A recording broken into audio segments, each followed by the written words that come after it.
Кейде біз видео YouTube'қа салған уақытта авторлық права деп келіп тұрады. Ол көбіне біздің видеомыздағы ойнап тұрған әуенге, яғни музыкаға байланысты болады.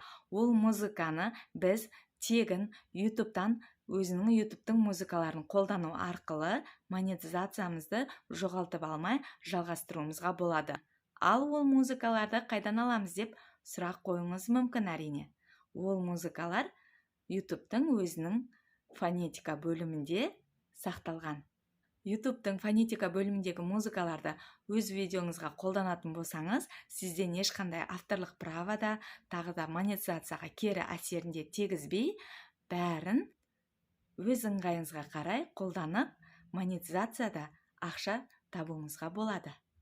Ал YouTube каналды ашу және де баптау жолдарын менің YouTube каналымдағы тегін видео сабақтарымнан қарасаңыздар болады. Ендеше сәттілік!